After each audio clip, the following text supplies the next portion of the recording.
شاہ عبدالعزیز محدث دہلوی کے زمانے میں ایک شخص پھرتا تھا اور وہ کہتا تھا اس زمانے میں ہندوستان میں سارے مذاہب عروج پر تھے باطل، کیونکہ سلطنت اسلامی مغلوں کی ٹوٹ چکی تھی اور شہزادے قتل کیے گئے تھے۔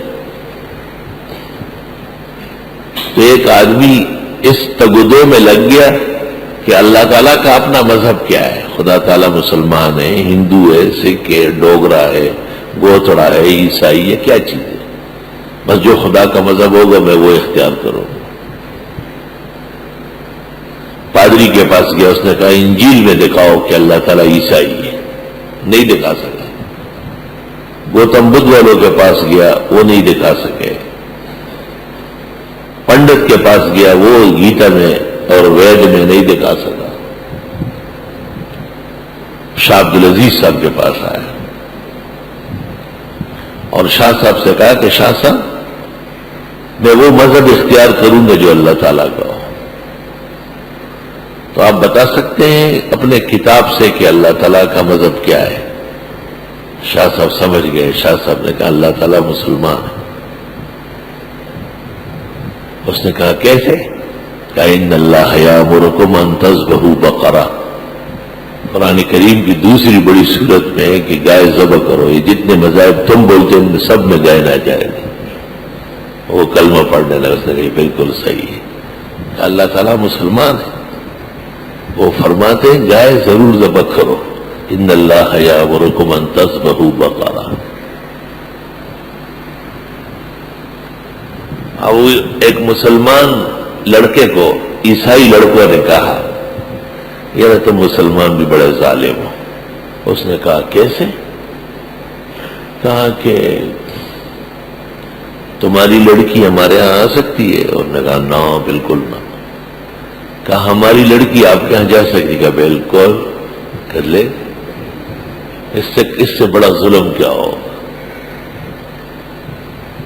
تو اس مسلمان لڑکے نے کہا کہ دیکھو ہم موسیٰ علیہ السلام کو بھی مانتے ہیں، عیسیٰ علیہ السلام کو بھی مانتے ہیں، تو یہودی اور عیسائی لڑکی ہمارے پاس آئے گی، تم ہمارے پیغمبر حضرت محمد صلی اللہ علیہ وسلم پر ایمان لے آؤ تو ہماری لڑکی لے جاؤ۔ آپ تو ایمان نہیں رکھتے ہمارے پیغمبر پر، تو ہماری لڑکی کیسے جائے گی؟ ہم تو آپ کے پیغمبروں کو، آسمانی کتابوں کو آسمانی مان رہے ہیں، تو ہمارے لیے یہودیہ اور عیسائیہ حلال ہے، لیکن تم نے ہمارے پیغمبر کی تصدیق نہیں کی ہے، تم یہ نہیں کہتے ہو کہ حضرت محمد صلی اللہ علیہ وسلم بھی اللہ کے سچے پیغمبر، تو ہماری لڑکی آپ کے یہاں نہیں جا سکتی۔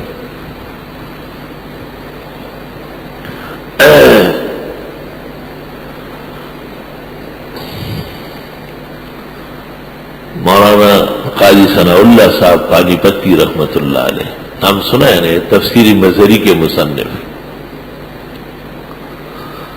یہ ان کو شاہ عبدالعزیز بہقی ہندوستان کہتے تھے، ہندوستان کے بہقی،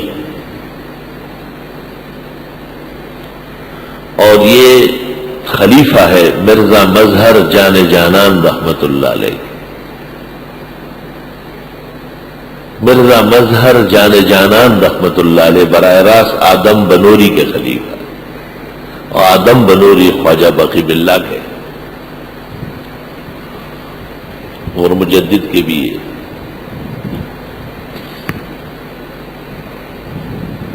تو قاضی ثناء اللہ صاحب پانی پتی سے ایک پنڈت الجھنے لگا کہ ختنے کی کیا ضرورت ہے۔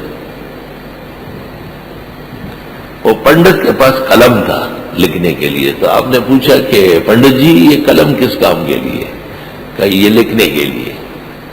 تو مولانا نے قلم اٹھا کر اس کا وہ نوک توڑ دیا، کہا لکھ لے اس سے۔ میں نے چاقو دے دے، کہا یہ کیوں؟ کہا اس کو تیز کرنا ہے۔ حضرت نے فرمایا یہی تو ہم ختنے میں کر رہے ہیں کہ تاکہ کام صحیح کرے۔ قلم کو تو آپ مان رہے ہیں کہ چاقو سے اس کو تیز کریں گے تو یہ اچھا لکھے گا۔ پنڈت سوچنے لگا، اس نے کہا یہی وجہ ہے کہ مسلمانوں کے ہاں بچے بہت ہوتے ہیں کیونکہ اس کو گلیدار بنانا ہے۔